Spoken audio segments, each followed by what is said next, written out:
আমরা সেই ধর্মের অনুসারী যেই ধর্ম 1450 বছর আগে আমাদেরকে নির্দেশ করেছে। প্রথম নির্দেশ, ইকরা বিসমি রাব্বিকাল্লাযী খালাক, পড়ো তোমার প্রভুর নামে যিনি তোমাকে সৃষ্টি করেছেন, তার নামে তুমি পড়ো।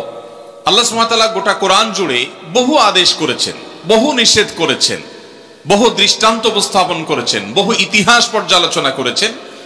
কিন্তু পুরো কোরআন জুড়ে যত আদেশ নিষেধই থাকুক না কেন, প্রথম আদেশ আল্লাহ করেছেন পড়ো। এই যে পড়ার নির্দেশ, জ্ঞান অর্জন করবার নির্দেশ আল্লাহ সুবহানাহু ওয়া তাআলা প্রথম করেছেন, এটি 2024 সালের ঘটনা নয়। এটি আজ থেকে প্রায় 1500 বছর আগের ঘটনা। 1500 বছর আগের পৃথিবী যদি আমরা একটু কল্পনা করি, তাহলে আমাদের স্মৃতিপটে কি ভাসতে পারে? আমরা আমাদের দেশের প্রেক্ষাপটে যদি বলি, সময়ত শিক্ষক বৃন্দ বা যারা সিনিয়র আছেন, 40 বা 50 প্লাস যাদের এইজ হয়ে গেছে, তারা বলতে পারবেন যে আমাদের এই দেশেও 20-30 বছর আগেও গ্রামাঞ্চলে অনেক মানুষ ছিল, ছেলে মেয়েদেরকে বলতো এত পড়ালেখা করে কি হবে, খেতে যায় কাজ করো। এখন এমন একটা সময় এসেছে, একজন খেটে খাওয়া দিনমজুর ভাই তিনিও তার ছেলে মেয়েকে জ্ঞান অর্জন করাবার, পড়ালেখা করাবার গুরুত্ব তিনি বুঝেন। এই যদি হয় 20-30 বা 40 বছর আগের বাংলাদেশের কথা, তাহলে 1500 বছর আগের পৃথিবীর অবস্থা কেমন ছিল? সেই সমাজের বুকের উপর দাঁড়িয়ে মুহাম্মদ সাল্লাল্লাহু আলাইহি সাল্লাম উচ্চারণ করেছিলেন প্রথম নির্দেশ আল্লাহর পক্ষ থেকে পাওয়া ওহী, ইকরা বিসমি রাব্বিকাল্লাযী খালাক। আজ পৃথিবীর এই চাকচিক্য দেখে যে সমস্ত মুসলিম ভাইয়েরা আমার ইসলাম নিয়ে হীনম্মন্যতায় ভুগছেন, যাদের মধ্যে এই সংশয় কাজ করছে যে আসলে আমরা মুসলমানরা পৃথিবীর জন্য কি করলাম। ইউরোপিয়ানরা আমাদেরকে সব দিয়েছে, পশ্চিমারা আমাদেরকে জীবনমানকে উন্নত করেছে, তাদের গবেষণা, তাদের থিওরি, তাদের জ্ঞান বিজ্ঞান, তাদের টেকনোলজি, তাদের শিল্প, এসব কিছু দ্বারা আমরা উপকৃত হচ্ছি। অ্যাজ এ মুসলিম আমার পূর্বপুরুষরা পৃথিবীকে কি দিয়ে গেছে, এটা নিয়ে দীর্ঘ আলোচনা করবার সুযোগ নেই। আমি শুধুমাত্র রেকমেন্ড করলাম, যদি সুযোগ থাকে, মুসলমানদের পতনে বিশ্ব কি হারালো বইটির অনুবাদ, আর আরবি নাম, মূল বইয়ের নাম হলো মাজা খাসিরাল আলো বিন হায়াতাতুল মুসলিমিন। বিভিন্ন ভাষায় অনুবাদ হয়েছে, বাংলায় একাধিক পণ্ডিত ব্যক্তি অনুবাদ করেছেন। তো এই বইটি আপনি পড়লে আপনার এই প্রশ্নের উত্তর পেয়ে যাবেন। মুহাম্মদ সাল্লাল্লাহু আলাইহি সাল্লাম তিনি পৃথিবীকে কি দিয়ে গেছেন? নবী করিম সাল্লাল্লাহু আলাইহি ওয়াসাল্লাম যে শরিয়া আমাদের সামনে রেখে গেছেন, তার যে জীবন দর্শন, আল্লাহর পক্ষ থেকে পাওয়া ওহীর ভিত্তিতে যে জীবন দর্শন, এটা যিনি রেখে গেছেন, এর মাধ্যমে মানবতাকে মর্যাদার সর্বোচ্চ আসনে তিনি আসীন করে গেছেন। কিভাবে? আপনারা জানেন, নবী করিম সাল্লাল্লাহু আলাইহি সাল্লামের আবির্ভাবের পূর্বে তখনকার আরবে মানুষের দাস ছিল। মানুষ নিজের হাতে প্রতিমা তৈরি করে তাকে পুজো করত। নবী করিম সাল্লাল্লাহু আলাইহি সাল্লামের বিভিন্ন হাদিস যদি আপনি পাঠ করেন, আপনি দেখবেন তিনি মানুষকে দুই ভাগে ভাগ করেছেন। এক শ্রেণী মানুষ আল্লাহর দাসত্ব করে, আরেক শ্রেণী মানুষ নিজের প্রবৃত্তির দাসত্ব করে। পৃথিবীতে দাস ছাড়া কেউ নেই, সবাই দাসত্ব করে। কিছু মানুষ নিজের সৃষ্টিকর্তার দাসত্ব করে, আর কিছু মানুষ নিজের অজান্তে নিজের নফস বা প্রবৃত্তির দাসত্ব করে। যিনি বলছেন আমি আল্লাহ তাআলার আনুগত্য কেন, কারোর কথা শুনি না, আমার মনে যা চায় তা করি, তিনি তার মনের গোলামি করেন, এবং তার মন তাকে যখন যেদিকে যখন ঘুরায় তখন সে সেদিকে ঘুরে। আল্লাহ রাব্বুল আলামিনের গোলামি যারা করেন, তাদের এই দাসত্ব, এটা তাদের মনে কখনো সংকীর্ণতা তৈরি করে না।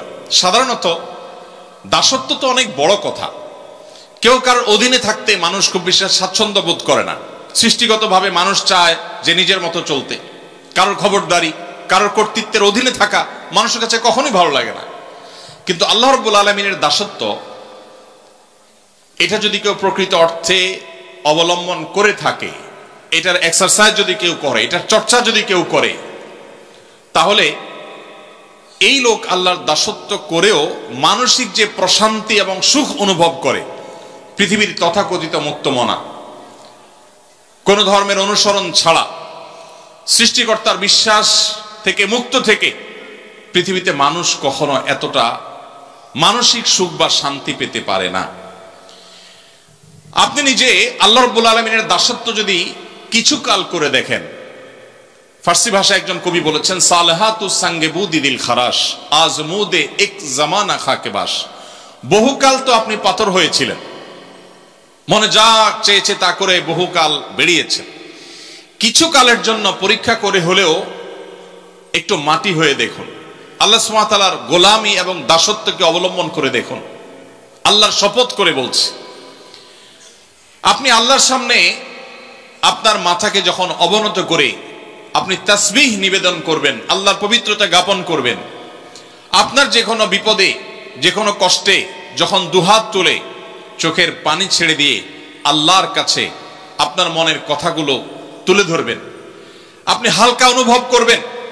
কোনো মানুষের কাছে যদি আপনি যে নিজের চাওয়ার কথা বলেন, কোনো মানুষের কাছে যদি আপনি কোনো কিছু বলেন, হাত পাতেন, তো মানসিকভাবে আপনার কষ্ট হবে, আপনার দুঃখ হবে, অপমান বোধ হবে, লাঞ্ছনা অনুভব হবে যে আমি অমুকের কাছে ছোট হয়েছি।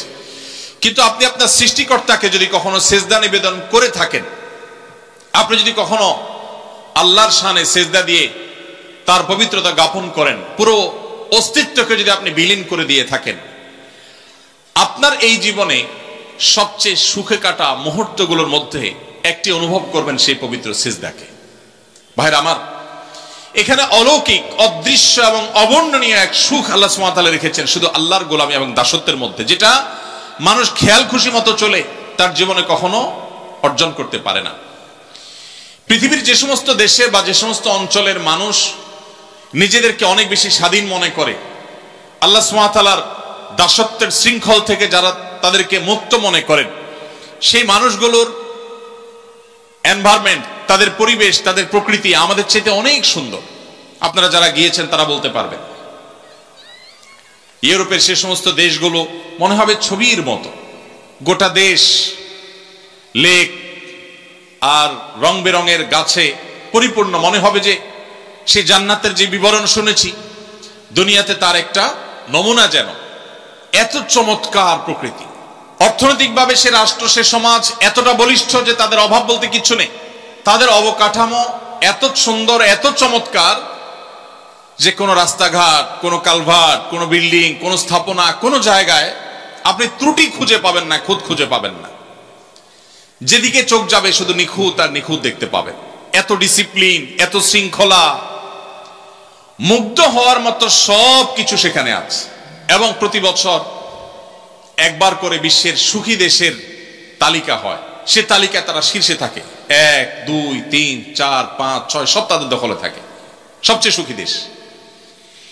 ইন্টারেস্টিং বিষয় হলো, সবচেয়ে সুন্দর অবকাঠামো, সবচেয়ে সুন্দর প্রকৃতি, সবচাইতে অর্থনৈতিকভাবে বলিষ্ঠ দেশ, অপরাধ প্রবণতা সবচেয়ে কম, সবচেয়ে ডিসিপ্লিন এবং সুশৃঙ্খলার দেশ, এমনকি সুখী দেশের তালিকায় শীর্ষে থাকা দেশগুলো, সেগুলোতে আপনি যদি খোঁজ খবর নেন, একটু গুগল করে দেখেন, আপনি দেখবেন আত্মহত্যার প্রবণতা পৃথিবীর সবচাইতে বেশি। অথচ আফ্রিকাতে আপনি মুসলিমদের দেখবেন মাসকে মাস খাবার পাচ্ছে না। তাদের দেশের মাটির নিচে থাকা খনিজ সম্পদ পৃথিবীর মোড়ল দেশগুলো লুণ্ঠন করছে শান্তি রক্ষার নামে, যেটা ওপেন সিক্রেট, আপনারা সবাই জানেন।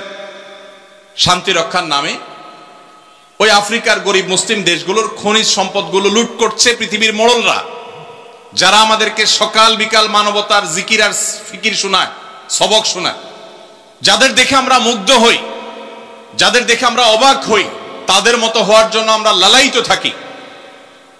সেই ভদ্রবেশী মানুষগুলো আফ্রিকার ওই সমস্ত দেশগুলোকে লুটে পুটে খাচ্ছে, যেটা ওপেন সিক্রেট, আজকের পৃথিবীতে জানে না এমন মানুষ পাওয়া কঠিন। ভাইরা আমার, ওই মানুষগুলোর সবই আছে, পৃথিবীর মোড়লগিরি, মাতবরি সবই তাদের কাছে আছে, কিন্তু মানসিক শান্তি নাই। আফ্রিকার ওই গরিব অঞ্চলের মুসলমানদেরকে আপনি দেখবেন মানসিকভাবে তারা অনেক বেশি শান্তিতে আছে, তাদের মধ্যে আত্মহত্যার প্রবণতা অনেক কম। এমনকি আমাদের মতো এরকম গরিব দেশ, যে দেশটির হাজারটা সমালোচনা করার দিক পাবেন আপনি, অথচ আমাদের এই প্রিয় স্বদেশেও আপনি তাদের মতো আত্মহত্যার প্রবণতা দেখবেন না। আপনি যদি জাপানে, কোরিয়াতে যান, পৃথিবীর সবচেয়ে সভ্য ভদ্র মানুষ বলা হয় জাপানিজদেরকে, কোরিয়ানদেরকে, তাদেরও একই অবস্থা, এত সুন্দর নেচার, সবকিছু সুন্দর, কিন্তু কেউ বাঁচতে চায় না, মানসিক সুখ নাই। তাদের জীবন তারা কতটা উপভোগ করতে পারছেন, এটা নিয়ে আপনি যদি একটু উন্মুক্ত মনে স্টাডি করেন, আপনার কাছে দিন আলো মতো পরিষ্কার হয়ে যাবে। মুহাম্মদ সাল্লাল্লাহু আলাইহি সাল্লাম যে কাজটি করেছেন সেটি হলো পৃথিবীর মানুষকে আল্লাহর গোলামি এবং দাসত্বের পথে এনে রেখে গেছেন। আর আল্লাহর দাসত্ব করা মানুষ আর কারোর দাসত্ব করে না। তার চাইতে স্বাধীন আর কেউ হয় না, তার চাইতে শান্তিতে আর কেউ থাকে না, তার চাইতে মানসিক সুখ আর কেউ লাভ করে না। এই জিনিসটি মুহাম্মদ সাল্লাল্লাহু আলাইহি সাল্লাম আমাদেরকে দিয়ে গেছেন। মুহাম্মদ সাল্লাল্লাহু আলাইহি সাল্লাম সেই জীবন দর্শন দিয়ে গেছেন। তার যে শরিয়া, সেই শরিয়ার আরেকটা সৌন্দর্য হলো এখানে কোনো জবরদস্তি নাই, কোনো বাড়াবাড়ি নাই। কোরআনে কারীমে আল্লাহ বলেছেন লা ইকরাহা ফিদ্দীন, ধর্ম গ্রহণে কোনো প্রকার জবরদস্তি চলবে না। আমি আবারও ফিরে যেতে চাই সেই 1450 বছর 1500 বছর আগে। 2024